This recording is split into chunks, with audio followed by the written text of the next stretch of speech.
자, 오늘 우리에게 주시는 하나님 말씀 함께 보겠습니다.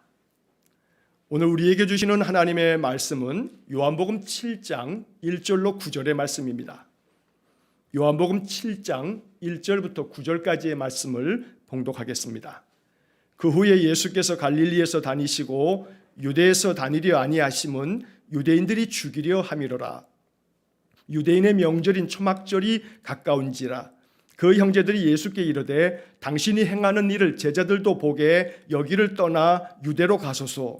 스스로 나타나기를 구하면서 묻혀서 일하는 사람이 없나니 이 일을 행하려 하거든 자신을 세상에 나타내소서 하니 이는 그 형제들까지도 예수를 믿지 아니함이로라. 예수께서 이르시되 내 때는 아직 이르지 아니하였거니와 너희 때는 늘 준비되어 있느니라. 세상이 너희를 미워하지 아니하되 나를 미워하나니 이는 내가 세상의 일들을 악하다고 증언함이라. 너희는 명절에 올라가라. 내 때가 아직 차지 못하였으니 나는 이 명절에 아직 올라가지 아니하노라. 이 말씀을 하시고 갈릴리에 머물러 계시니라. 아멘. 이번 한 주간에도 주님의 은혜와 평강이 우리 모든 성도님들의 삶 속에 그 가정 위에 또 모든 일터 위에 충만하기를 간절히 축원합니다. 이번 한 주도 오늘 우리에게 주시는 이 말씀이 또 우리의 마음속에 새겨지고 또 한 주간 동안에 주님과 함께 말씀과 함께 살아가는 이번 복된 한 주가 될 수 있기를 다시 한번 간절히 축원합니다.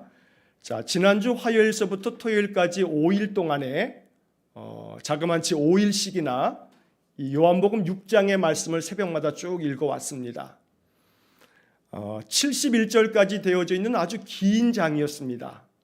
이 요한복음 6장의 이 말씀은 사실은 참 어려운 말씀입니다. 이게 이해하기도 어렵고 너무나 깊고 심오한 말씀이기 때문에 이 말씀들을 이해한다는 것이 그 당시 예수님 주변에 있었던 주님을 따랐던 여러 제자들조차도 이해하기 어려웠던 그런 말씀들이 요한복음 6장에 쭉 기록되어져 있습니다. 그래서 심지어 제자들 중에는 이렇게 말하는 사람도 있었죠. 이렇게 말씀이 어려워서야 누가 알아들을 수 있겠는가? 이런 얘기까지 나왔단 말이에요. 사실 예수님의 설교는 굉장히 쉬웠거든요. 항상 예수님은 비유를 통해서 어린아이도 다 알아들을 수 있는 말씀을 들려주셨어요. 그러나 예수님의 설교가 항상 쉬운 말씀은 아니었죠. 아주 심오하고 깊은 영적인 세계를 말씀하실 때도 있었단 말이에요. 요한복음의 말씀이 바로 그러한 심오한 말씀들이 담겨 있다 보니 이 말씀의 의미를 이해하지 못한 사람들은 이렇게 어려워서야 이 말씀을 우리가 알아듣겠는가 하는 투덜거리는 소리도 나왔던 것입니다. 자, 지난 한 주 동안에 우리가 쭉 보아온 말씀들이긴 합니다만 여러분, 예수님께서 요한복음에서 말씀하셨던 그 주된 내용들은 나는 세상에 생명을 주기 위해서 하늘에서 내려온 생명의 떡이다, 이렇게 말씀하시는 거예요. 이런 비유적이고 은유적인 표현은 그래 생명의 떡이라고 하시네 그냥 지나치면서 읽어갈 수 있겠는데 그 다음 주님은 아주 직설적으로 이렇게 말씀하세요. 내 살을 먹고 내 피를 마시는 자는 영생을 가졌다. 아주 황당한 소리죠. 내 살을 먹고 내 피를 마시는 자가 영생을 가졌다. 내 살은 참된 양식이고 내 피는 참된 음료다 말씀하시는 거예요. 상상할 수도 없는 그런 이야기를 예수님이 계속해서 말씀하고 계십니다. 내 살을 먹고 내 피를 마시는 자는 내 안에 거하고 나도 그의 안에 거한다 라고도 하시면서 내가 아버지로 말미암아 사는 것 같이 나를 먹는 그 사람도 나로 말미암아 살리라, 이렇게 말씀하시는 거예요. 나를 먹는 그 사람도 나로 말미암아 살리라. 여러분, 우리에게는 그냥 아무렇지도 않은 그냥 말씀일지 모르지만 이 말씀을 처음 들은 그 2000년 전 사람들은요, 이 말씀이 매우 충격적인 이야기였어요. 사실 여러분, 교회 역사 가운데 이 초대교회의 로마의 박해는 이루 말할 수 없는 박해였어요. 예수님 부활하시고 승천하시고 난 다음에 예수님의 12 제자들이 오순절에 성령을 받고 예루살렘 교회가 시작이 되죠. 이렇게 시작된 이걸 초대교회라고 우리가 보통 부르는데, 이 초대교회가 시작되어지면서 얼마 지나지 않아서 로마의 박해가 시작됐어요. 로마의 박해의 많은 원인들 가운데 이유가 있습니다만, 그 이유들 중에 하나가 뭐냐면 핑계를 댄 것이기도 합니다만, 예수를 따르는 무리들은 비밀 회합을 가지면서 사람들을 잡아먹는다 하는 소문이 공공연하게 떠돌아다녔어요. 그래서 실제로 로마 사람들은 이 예수 믿는 사람들을 잡아서 그들을 아주 많은 박해, 핍박을 가했는데, 그 핍박 중에 하나는 예수를 따르는, 예수 믿는다는 자들이 모여가지고 사람을 잡아먹는다. 바로 그 사람을 잡아먹는다라고 하는 괴 소문이 돌았는데, 그건 왜 그러냐 하면 지금 이 요한복음에서 예수님 하신 이 말씀을 이 제자들은 주님께서 부활하시고 승천하시고 난 다음에서야 예수님 하신 말씀들을 깨닫고 주님의 성찬을 베푸는 건데, 그 성찬식 때마다 이것은 너희를 위한 내 몸이다, 이것은 너희를 위한 내 피, 언약의 피다, 이렇게 해서 떡과 포도주를 나누어 주시면서 이것이 주님의 몸이요, 주님의 살이요, 주님의 피다 라고 하는 그런 이야기를 하게 되었기 때문에, 이것을 제대로 그 신앙의 깊이로 이해하지 못한 사람들은 오해를 하며 이 말이 한 다리 두 다리 건너가면서 예수 믿는 사람들은 모여서 사람을 잡아먹는다더라, 피를 마신다더라 하는 그러한 소문이 퍼졌던 겁니다. 이처럼 예수님의 말씀이 어려웠습니다. 예수님의 말씀은 육적인 것이 아니었습니다. 그래서 주님께서는 이러한 말씀이 육적인 이야기가 아니라라고 하는 것을 알려주시려고 63절에 6장 63절에서 주님이 이렇게 말씀하셨죠. 내가 너희에게 이른 말은 영이요 생명이라. 내가 너희들에게 이렇게 말하는 것은 내 살을 먹고 내 피를 마시라는 것은 육적인 게 아니다. 내 살을 너희들이 진짜 이렇게 베어 먹는 게 아니고, 내 피를 갖다 너희들이 진짜 마신다는 게 아니고, 이건 육적인 얘기를 하는 게 아니고 영적인 얘기를 하는 거다 하고 주님께서는 말씀을 들려주시기도 했습니다. 자, 그러나 그러한 말씀들이 이해가 될 수 없었기 때문에 사람들은 주님을 떠나기 시작했습니다. 이 어려운 말씀들을 들으면서 제자들조차도 주님을 떠났던 겁니다. 12제자 사도들 말고도 주님을 따랐던 많은 제자들이 있었는데, 많은 사람들이 주님을 떠나고 함께 다니지 않았다라고 6장 66절에서 우리가 이 말씀을 이제 어제 보았던 겁니다. 자, 여러분, 이 6장의 이야기들을 쭉 지난주에 살펴보았는데, 이제 오늘 이렇게 7장으로 넘어오면서 이제 7장은 6장과 연결되어져 있기 때문에 제가 이 말씀을 다시 한번 반복하면서 이렇게 이 말씀을 정리하는 겁니다. 자, 사람들은 자기들 나름대로의 목적을 가지고 주님을 따릅니다. 주님으로부터 얻고 싶은 것들이 있었기 때문에 주님을 따랐던 겁니다. 주님이 해결해 주시기를 바라는 그런 각자의 소원이 있었기 때문에 주님을 따랐던 겁니다. 하지만 주님은 사람들의 그 모든 바람과 그들의 소원을 다 해결해 주시지는 않았습니다. 여러분, 여기서 우리가 주목해야 할 부분이 있습니다. 예수님이 이 땅에 오셔서 많은 사람들의 문제를 해결해 주셨지만, 이 땅에 오셔서 예수님께서 모든 사람들의 문제를 다 해결해 주신 것은 아니라는 거예요. 예를 들면 주님이 공생에 3년을 사셨는데, 이 공적인 그리스도로서의 사역을 3년 동안 펼치시다가 십자가에 달려 돌아가셨습니다. 자, 이 3년 동안 공생애를 사시는 동안에 이 세상의 모든 병자들을 다 고쳐주신 것은 아닙니다. 병자들을 고치시는 사역이 주님의 그 중요한 사역이긴 했지만, 모든 병자들을 고쳐주시기 위해서 주님이 이 땅에 오신 것은 아니었다는 겁니다. 무슨 이야기냐 하면, 만약 그랬더라면 예수님께서 이 땅에 오신 것이 모든 병든 자를 다 고쳐주시기 위해서 오셨다면 주님의 공생애는 3년으로 모자랐을 겁니다. 아마 30년도 모자랐을 거예요. 30년이 아니라 예수님이 300년을 사셔도 이 땅에는 끊임없이 질병이 오고 고통하며 죽어가기 때문에 주님께서 이 땅에 오신 것은 세상의 모든 병자들을 다 고쳐주시기 위해서 이 땅에 오신 것은 아니라는 이야기입니다. 일부 병자들을 고쳐주신 주님의 그 치유 사역은 예수님께서 메시아, 즉 그리스도라고 하는 것을 나타내 보여주는 표적이었다는 겁니다. 그래서 요한복음은 이것을 알려주려고 예수님의 기적 이야기를 할 때마다 표적이라고 하는 단어를 사용하고 있는 겁니다. 이것은 예수님께서 행하신 첫 번째 표적이다. 이것은 예수님께서 행하신 두 번째 표적이다. 이렇게 말씀하시면서 사람들이 이 표적을 보고 예수를 믿었다라고 성경에 기록되어 있는 겁니다. 여러분, 요한복음을 우리가 그동안에 쭉 읽어왔는데 한번 생각을 더듬어서 다시 한번 되짚어 보시면 가나의 혼인집에서 물로 포도주를 만들어 주셨습니다. 또 예수님께서는 베세다 들녘에서 오병이어를 가지고 남자만 5,000명 이상을 먹여주셨습니다. 배고픔의 문제를, 음식의 문제를, 먹을 것에 대한 문제를 해결해 주신 겁니다. 오늘날 현대말로 하면 뭐가 되겠습니까? 무슨 문제입니까? 경제의 문제를 해결해 주신 겁니다. 예수님께서 이 땅에 오셔서 해결하신 첫 번째 표적은 경제의 문제였습니다. 경제 문제. 자, 또 예수님께서 요한복음에 보면 왕의 신하의 아들이 죽어가고 있을 때 예수님께서는 같이 내려가 달라 했지만 내려가지도 않으시면서 가라, 네 아들이 살았다 말씀하셨습니다. 정말로 예수님 말씀하신 그 시각에 이 왕의 신하의 아들이 살아났습니다.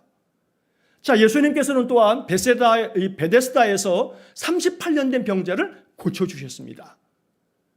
여러분, 요한복음 5장에 이 38년 된 병자를 고치신 이야기를 볼 때 이 베데스다 연못에 38년 된 병자뿐만 아니라 많은 병자들이 모여왔지만 성경을 아무리 읽어봐도 예수님께서 베데스다에 있는 모든 병자를 다 고쳐주셨다라는 기록이 없습니다. 그러면 예수님 참 너무하죠? 이 사람도 아프고 저 사람도 아프고 모두가 아픈데 주님은 왜 선택적으로 어떤 사람들의 병을 고쳐주시고 어떤 사람들의 병은 그대로 두시는가? 이게 외면입니까? 아닙니다. 외면은 아닙니다. 예수님께서 이 땅에 오셔서 이렇게 먹을 것의 문제, 경제의 문제도 해결해 주셨지만 질병의 문제, 다시 말하면 건강의 문제도 주님은 일정 부분 해결해 주셨습니다. 그러나 예수님께서 다시 거듭해서 말씀드리지만 예수님이 이 땅에 오신 이유와 목적은 경제의 문제를 해결해 주고 건강의 문제를 해결해 주어서 모든 사람들로 하여금 병을 고쳐주시거나 그들의 모든 근원적인 문제를 해결해 주시기 위해서 이 땅에 오신 것이 아니라는 겁니다.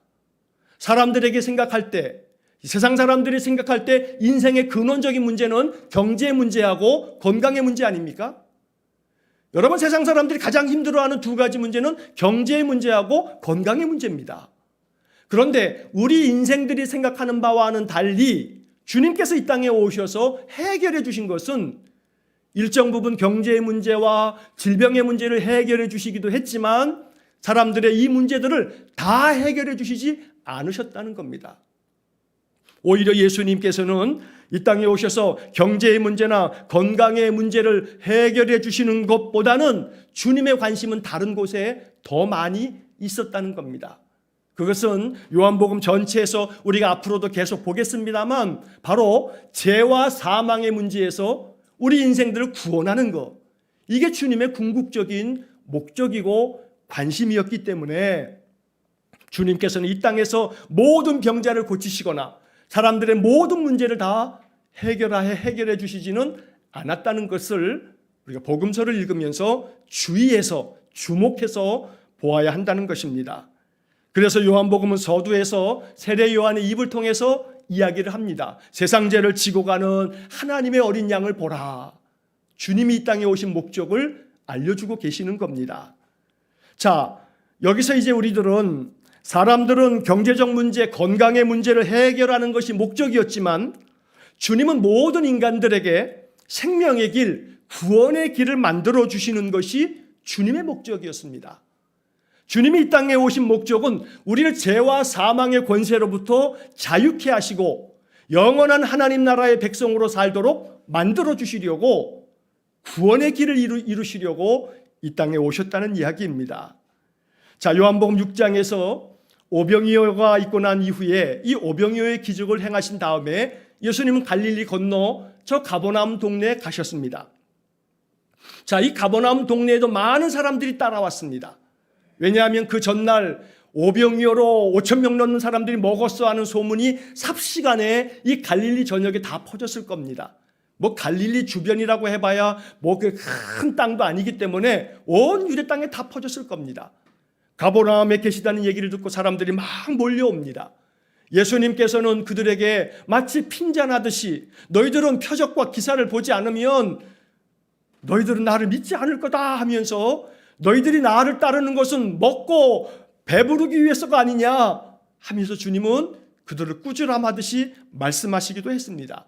그러면서 이제 6장에 이 생명의 떡에 대한 말씀을 아주 길게 말씀하셨던 겁니다. 그런데 이 말씀이 있고 난 다음에 아까도 말씀드린 것처럼 제자들 중에서도 예수님을 떠난 사람들이 있었고 많은 사람들이 예수님과 함께 다니기를 꺼려하면서 주님을 다 내버린 채로 다 제 길로 갔다는 겁니다.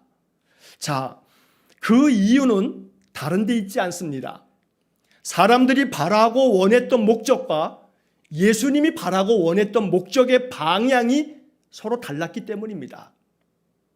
서로 바라고 있는 바가 다르기 때문에 이것을 발견한 사람들이 주님을 떠나갔다는 겁니다. 사람들이 원하는 목적과 예수님이 원하고 바랐던 목적이 달랐다는 이야기입니다. 제자라고 표현되어 있긴 합니다만 그래서 어떤 의미에서 그들은 예수님의 참 제자가 아니었던 겁니다. 주님의 뜻을 받아들이지 못했고 주님의 뜻도 이해하지 못했고 주님이 원하는 목적보다는 자기들이 원하는 목적을 달성하기 위해서 주님을 따랐기 때문에 자기들이 원하는 바를 다 충족시켜 줄 것 같지 않으니까 주님을 떠나갔다는 이야기입니다. 자, 그래서 예수님께서는 12제자들에게 이 남아있는 12제자들에게 물으셨죠. 너희도 가려느냐? 너희도 가려느냐? 라고 주님은 물으셨습니다. 여러분, 이 질문에 담겨져 있는 의미가 뭐겠습니까? 저는 이 질문을 묵상하면서 이런 마음이 들었습니다. 너희도 가려느냐? 주님이 질문을 이렇게 한번 들어보시기 바랍니다. 너희도 너희들의 목적을 성취하기 위해 나를 따르는 것이냐? 너희도 나 예수를 너희들의 소원을 이루기 위한 수단으로 여기고 있는 것이냐? 너희도 너희가 바라는 것을 얻지 못한다면 나를 떠나버리고 말 거냐? 주는 우리에게 이렇게 묻고 계시는 겁니다. 너희들이 교회를 다니고 너희들이 예배를 드리고 너희들이 나를 따른다고 하는데 너희들이 원하는 것을 이루기 위해서냐? 전혀 너희들이 바라고 원하는 것들을 하나 이룰 수 없어도 과연 나를 따르고 나를 의지하겠느냐? 라고 하는 물음이 너희도 가려느냐? 라고 하는 물음 속에 담겨 있다는 겁니다. 이것은 매우 근원적인 질문이기도 합니다. 다시 이렇게 표현할 수 있습니다. 너희에게 나는 도구냐? 목적이냐? 너희에게 나 예수는 도구냐? 목적이냐? 세상에서의 나의 행복, 나의 건강, 나의 안정적이고 풍요로운 삶을 위한 그런 도구로서 주님을 믿으면 이런 것들이 주어진다 하니 이것을 바라고서 예수를 믿고 교회를 다니고 있는 것은 아닌가? 인간적인 행복이 주어지지 않아도 건강을 다 잃어버려도 풍요한 삶은커녕 빈곤의 늪에서 빠져나오지 못하고 고단한 삶을 살아도 과연 주님의 뜻을 구하면서 베드로가 이야기한 것처럼 주님, 영생의 말씀이 주님께 있으니 우리가 누구에게 가겠습니까? 하면서 과연 주님을 따를 수 있겠는가? 그래서 이 질문은 어렵고 무거운 질문입니다. 신앙의 입문자들에게는 더할 나위 없이 힘든 말씀들입니다. 그러나 최소한 예수를 믿은 세월이 10년이나 20년이나 아니 그 이상 된다면 이 질문을 피해서는 안 됩니다. 과연 예수를 믿는 것이 내 육신의 삶에 조금이라도 더 행복해지고 안정되고 건강하고 풍요롭기 위해서 예수를 믿는 건가? 아니, 그런 것들이 다 주어지지 않는다 할지라도 영생의 말씀이 주님께 있기에 우리 짧은 인생 100년, 이 인생의 삶이 헛된 줄 알고 내게 주신 삶을 감사함으로 받아서 은혜 가운데서 살아가지만 내가 바라는 것은 저 하나님 나라 영원한 생명을 바라보면서 그렇게 주님만을 의지하고 바라면서 주님의 뜻을 이루면서 살아가는 삶을 나는 살고 있는 것인가? 그런 목적을 내 마음속에 품고 살아가고 있는 것인가? 신앙의 입문자에게는 어려운 이야기가 되겠지만 신앙의 입문을 떠나서 이제 내 신앙의 세월이 적어도 10년 이상이 된다면 여러분 이 질문 앞에서 우리는 깊은 묵상으로 들어가야 한다는 겁니다. 여러분 운전면허증을 처음 따고 이제 차를 딱 몰기 시작하게 되면 대부분 사람들은 뒤에다가 초보 운전이라고 붙이곤 합니다. 내가 초보 운전이니 양보도 좀 해주시고 내가 초보 운전이니 당신들이 좀 알아서 조심하든지 뭐 이런 마음을 담기도 하지요. 그러나 10년 이상 무사고로 운전을 다 한 사람이 뒤에다가 초보 운전 쓰는 사람은 아무도 없을 겁니다. 뭐 우스갯말로 작전상 그렇게 써붙인다 하는 사람도 있긴 합니다만 내 신앙의 여정 중에 여전히 내 신앙의 그 이름표를 초보자라고 붙이고 살아가는 성도들이 많다는 겁니다. 그래서 이 질문을 외면하고 이 질문을 회피하는 경우도 있다는 거죠. 그러나 오늘 우리는 이 요한복음 6장을 읽으면서 또 7장을 읽으면서 이 질문을 피해서는 안 됩니다. 정말로 오늘 주님께서 묻는 겁니다. 너희도 가려느냐? 너희에게 나는 도구냐 목적이냐?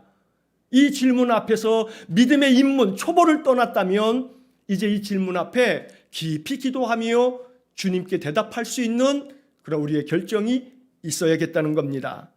자, 그래서 이제 주님께서는 이제 6장에 이어서 7장으로 이제 넘어오면서 이러한 생각의 연장선에서 7장의 이야기가 또 중요한 의미를 갖고 있는 겁니다. 여러분 예수님께서 가버나움의 설교를 다 마치시고 난 다음에도 이 갈릴리 주변에 있는 여러 동네를 다니시면서 사역을 펼치셨습니다. 자, 그때 예수님의 동생들이 예수님께 찾아와서 예수님께 이야기를 하는 주님과 주님의 동생들 사이의 대화가 오늘 9절까지 나오는 이야기가 되겠습니다. 자, 1절 말씀을 보시면 7장 1절입니다. 그 후에 예수께서 갈릴리에서 다니시고 유대에서 다니려 아니하심은 유대인들이 죽이려 함이로라. 예수님께서 저 북쪽에 있는 갈릴리 땅에서 계속 사역을 하고 계십니다. 여기에 머물러 계십니다. 저 밑에 남쪽의 유대 땅, 바로 예루살렘 이쪽으로 내려가시지 않는 겁니다. 왜냐하면 1절에 보면 사람들이 예수님을 죽이려고 하고 있기 때문에. 자, 이 이야기는 우리가 이미 요한복음 5장을 읽으면서 38년 된 병자를 안식일에 고쳐주셨다는 이유로 사람들이 예수를 박해했다라고 하는 성경을 우리가 읽었습니다.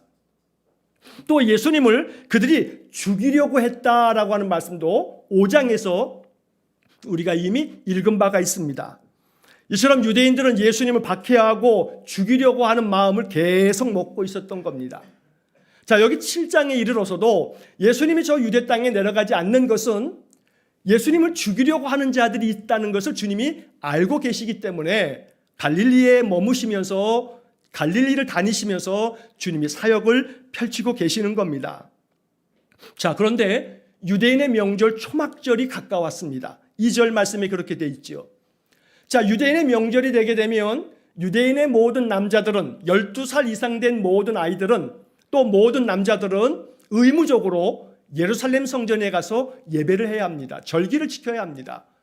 우리가 이미 구약을 쭉 읽어가면서도 보았던 것처럼 유대인의 3대 절기가 있죠. 또 한번 이렇게 설교 중에 또 한번 정리해요. 자, 첫 번째는 유월절.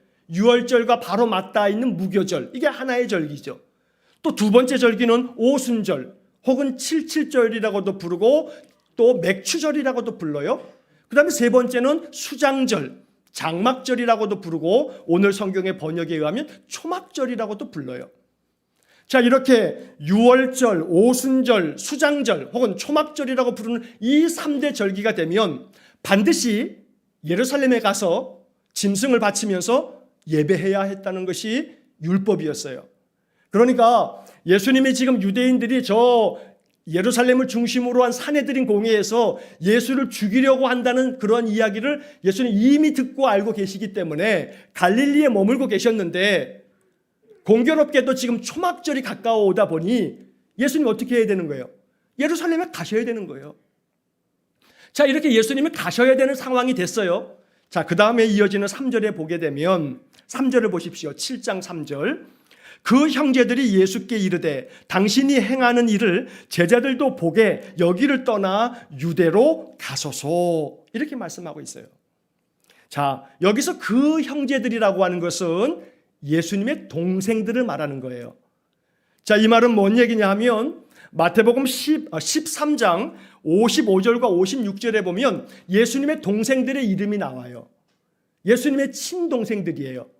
자, 예수님의 친동생들이라고 하는 것은 여러분 다 아시는 이야기겠습니다만 다시 한번 정리하는 차원에서, 예수님은 마리아를 통해서 이 땅에 나셨지만 요셉의 씨가 아니고 성령으로 잉태함을 받아서 이 땅에 나신 분이시죠.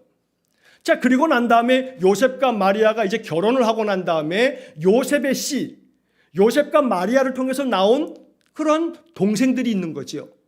자, 이 동생들의 이름이 뭐라고 되어 있냐면 마태복음 13장 55절에 보면 그 형제들은 야고보, 요셉, 시몬, 유다라 하지 않느냐라고 하는 말이 나와요. 자, 여기에 야고보, 요셉, 시몬, 유다, 이게 예수님의 동생들이에요. 마리아가 요셉을 통해서 나온 동생들이죠. 지나가는 말입니다만 여기에 나오는 야고보라고 하는 동생이 있죠. 이 야고보라고 하는 이 동생이 바로 야고보서를 쓴 분이에요. 신약성경 야고보서를 썼어요. 사도행전에 야고보 사도의 이름이 나오는데 바로 예수님의 동생 이 야고보가 처음에는 자기 형 예수가 헛소리한다고 미쳤다고 생각했지만 예수님 십자가에 돌아가시고 사흘 만에 부활하시고 부활의 주님을 만나고 난 다음에 이 모든 형제들은 신실한 그리스도를 따르는 제자들이 돼요. 그래서 예루살렘 교회의 중심 역할을 한 사람이 바로 예수님의 친동생인 야고보였거든요. 자, 이처럼 예수님의 여러 동생들이 있었는데 오늘 다시 7장으로 오면 7장 3절에서 그 동생들이, 예수님의 그 동생들이 예수님께 이야기하는 겁니다. 당신이 행하는 일을 제자들도 보게 여기를 떠나 유대로 가소서, 유대로 가소서.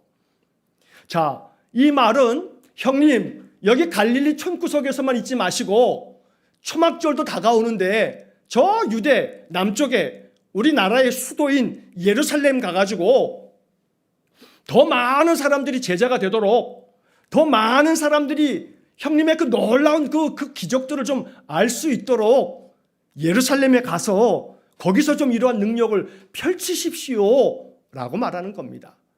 여기를 떠나서 유대로 가소서라고 하는 말씀에 그런 이야기가 담겨져 있는 겁니다. 자, 그 다음에 이제 4절을 보겠습니다.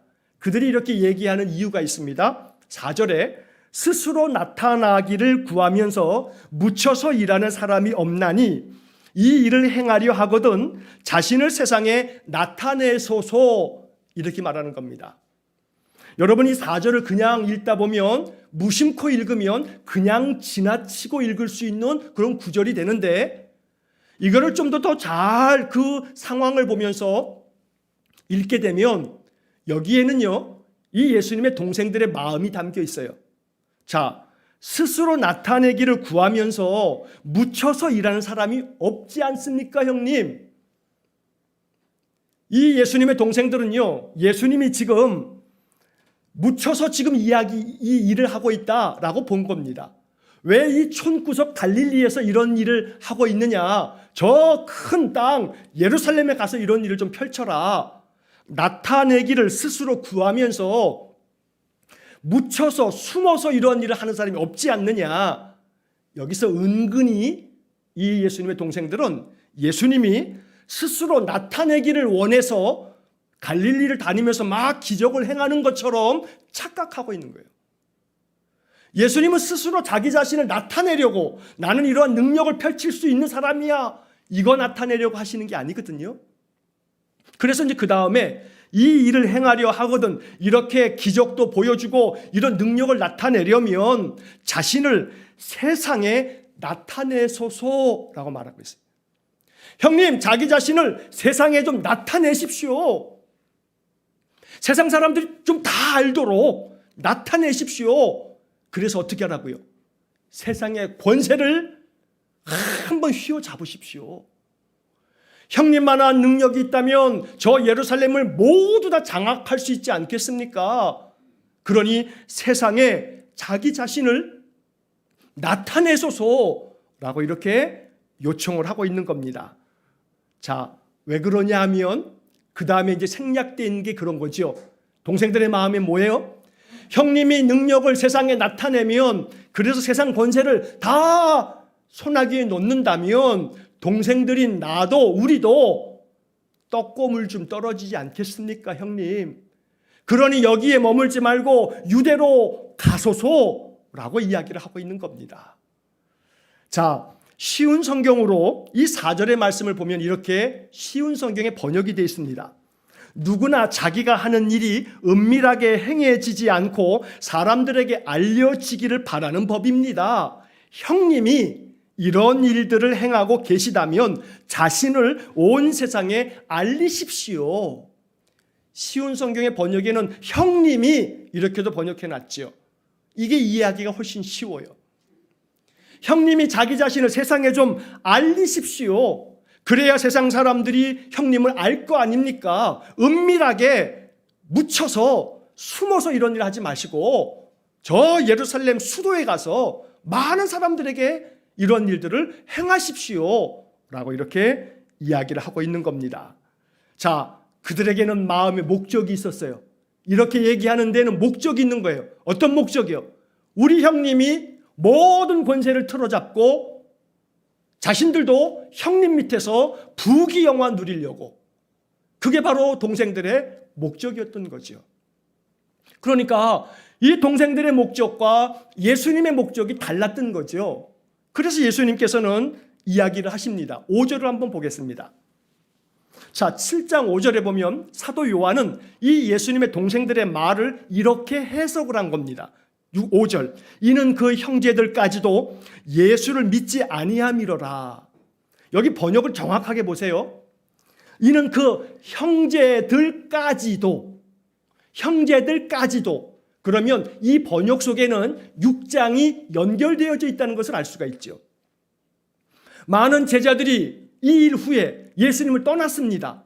예수님을 떠났다라고 하는 6장에 나오는 이 말씀과 이어서 7장에 넘어와서는 그 형제들, 주님의 형제들까지도, 바로 이 형제들까지도라고 하는 말이 6장에서 좀 전에 제가 말씀드렸던 많은 사람들이, 제자들조차도 예수님이 자기들의 목적을 이루어 주실 것 같지 않으니까 다 떠나갔는데 그 예수님의 형제들까지도 예수님을 믿지 않았다. 이렇게 사도 요한은 지금 이 이야기를 해석하고 있는 겁니다. 자, 예수님께서 자기 동생들의 이야기에 대답을 하십니다. 6절을 보겠습니다. 6절 말씀 보시면 예수께서 이르시되 내 때는 아직 이르지 아니하였거니와 너희 때는 늘 준비되어 있느니라. 여러분, 이 말을 쉽게 말하면요, 내 때는, 내가 너희들 말처럼 유대 땅 예루살렘으로 가야 할 때는 아직 이르지 않았다. 하지만 너희 때는 늘 준비가 되었다. 너희들은 아무 때라도 너희들이 원하는 때에 예루살렘에 너희들은 갈 수가 있겠다. 너희들은 너희들이 원하는 시기를 정해서 너희들이 원할 때 너희들이 항상 준비된 시간에 그냥 가면 되겠지만 내 때는 아직 이르지 않았다 말씀하고 있는 겁니다. 여러분, 이 말씀은 이렇게 우리가 이해해야 합니다. 나는 때를 내가 정하는 대로, 내가 원하는 대로 행하는 게 아니다. 나의 때는, 내가 정하는 시간들은 내가 원하는 때에, 내가 정한 때에 내 마음대로 하는 것이 아니고 나는 아버지의 뜻대로, 아버지가 원하는 때에 나는 행하는 사람이다 라고 말씀하고 있다는 것입니다. 여러분, 우리는 요한복음을 읽으면서 요한복음 5장 30절에서 이 말씀을 본 적이 있습니다. 나는 나의 뜻대로 하려 하지 않고 나를 보내신 이의 뜻대로 하려 함으로 라는 말씀을 우리가 이미 요한복음 5장을 읽을 때 읽었습니다. 나는 나의 뜻대로 하지 않고 나를 보내신 이의 뜻대로 한다고 말씀하시는 겁니다. 자, 이러한 말씀을 요한복음 6장에서도 또 주님은 말씀하셨습니다. 요한복음 6장 38절에 내가 하늘에서 내려온 것은 내 뜻을 행하려 함이 아니요 나를 보내신 이의 뜻을 행하려 함이니라. 여기서 이제 중요한 우리가 이제 오늘 설교를 통해서 제가 전하고자 하는 말씀의 핵심이 나옵니다. 예수님께서는 요한복음 5장 30절과 요한복음 6장 38절을 통해서 나는 나를 보내신 아버지 하나님의 뜻을 따라서 산다 라고 이야기를 하고 있는 건데, 여기서 뜻이라고 하는 단어가 나옵니다. 뜻. 요한복음에서 예수님은 나는 내 뜻을 행하려고 이 땅에 온 것이 아니고 나를 보내신 아버지의 뜻을 행하려고 이 땅에 왔다 말씀하셨는데, 그 뜻, 헬라 말로는 델레마라고 하는 단어가 이 뜻이라고 하는 말로 번역되어 있습니다. 델레마. 그런데 이 델레마라고 하는 이 뜻이라고 번역되어 있는 이 단어는 사전에 보면 또 다른 의미들이 있는데, 하나는 뭐냐 하면 소원. 우리가 바라는 소원. 또 하나는 목적이라고 하는 뜻이 있습니다. 델레마라고 하는 말은 뜻이라는 말로도 번역될 수 있지만 소원, 목적 이런 말로 번역되는 겁니다. 다시 요한복음 5장 30절과 요한복음 6장 38절을 이렇게 델레마라고 하는 이 단어를 이렇게 풀이를 한다면, 나는 나의 소원대로 나의 목적대로 하려 하지 않고 나를 보내신 이의 뜻대로, 나를 보내신 분의 소원과 나를 보내신 분의 목적대로 하려고 한다 말씀하시는 겁니다. 내가 하늘에서 내려온 것은 나의 소원, 나의 목적, 나의 뜻을 행하려 함이 아니고 나를 보내신 하나님의 뜻, 델레마, 하나님의 소원, 하나님의 목적을 행하려고 내가 왔다라고 말씀하는 겁니다. 그래서 제가 오늘 말씀 제목의 첫 번째 부분이 하나님의 뜻, 하나님의 소원, 하나님의 목적, 하나님의 델레마, 이것을 이야기하는 겁니다. 과연 우리는 무엇을 위해 사는가? 예수님을 배워가며 사는 것이 신자인데, 예수님은 언제나 말씀하시기를 나는 내 뜻대로가 아니고 나를 보내신 아버지의 뜻대로 산다 말씀하고 있습니다. 여기서 우리는 이 귀한 주님의 음성을 통해서 하나님의 뜻을 발견하게 됩니다. 예수님은 자기가 원하는 소원, 자기가 바라는 목적을 위해서 산 게 아니고 하나님의 소원, 하나님의 목적을 이루려고 이 땅에 오셨고, 이 일을 행하시다 보니 내가 때를 정하는 것도 내가 원하는 대로, 내가 바라는 대로가 아니고 하나님이 원하시는 목적에 맞는 때를 정해서 나는 움직인다 라고 주님께서 말씀하고 있는 겁니다. 여러분 8절 말씀을 한번 보겠습니다. 요한복음 7장 8절. 너희는 명절에 올라가라. 내 때가 아직 차지 못하였으니 나는 이 명절에 아직 올라가지 아니하노라. 여기서도 내 때가 아직 차지 못하였다라고 말씀하고 있습니다. 예수님의 그때는 하나님의 목적을 이루는 때입니다. 예수님의 그때는 하나님의 목적, 즉 세상 모든 죄를 짊어지고 하나님의 어린 양이 되어 유월절에 죽임을 당하는 것, 이게 주님의 목적이었기 때문에 내 때가 아직 이르지 않았다라고 말씀하고 계시는 겁니다. 자, 이 주님이 말씀하신 때라고 하는 이 말씀, 여러분 헬라 말로 때라고 하는 것은 카이로스라고 하는 단어를 사용합니다. 카이로스. 이 카이로스가 주님이 지금 말씀하고 있는 때입니다. 때. 이 카이로스라고 하는 말을 영어 성경들은 대부분 타임, 시간이라고 하는 말에 타임이라고 번역해 놨습니다. 그런데 이 타임이라고 하는 말로는 제대로 된 번역이 못 됩니다. 오히려 우리 한글 성경이 오히려 번역이 좋습니다. 우리에게는 시간이라는 말도 있습니다만 때라고 하는 말도 있습니다. 여기서 우리는 한 가지 잘 알아야 할 것이 있습니다.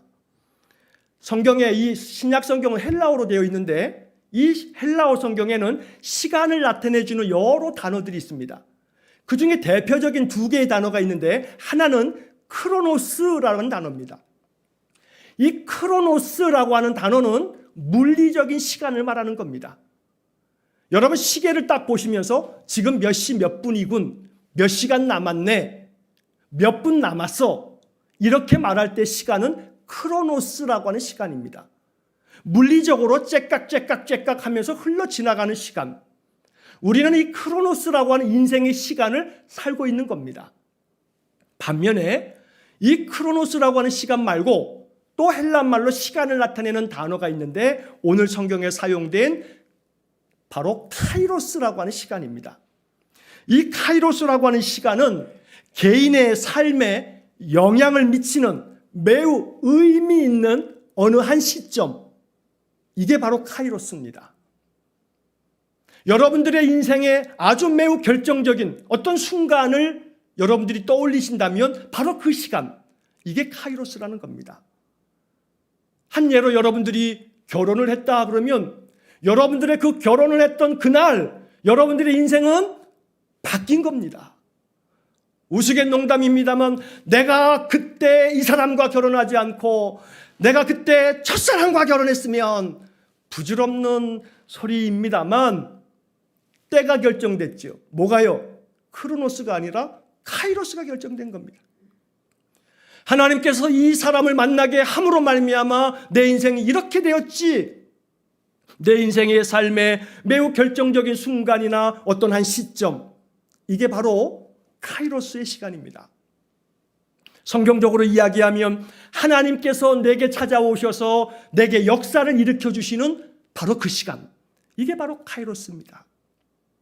예수님께서는 그래서 내 때가 이르지 않았다 말씀하시는데, 그때는 시간을 얘기하는 게 아니고 하나님의 목적을 이루어 드리는 카이로스, 하나님의 목적을 나를 통해서 이루실 그때, 그 시간을 주님은 카이로스라고 말씀하고 있다는 겁니다.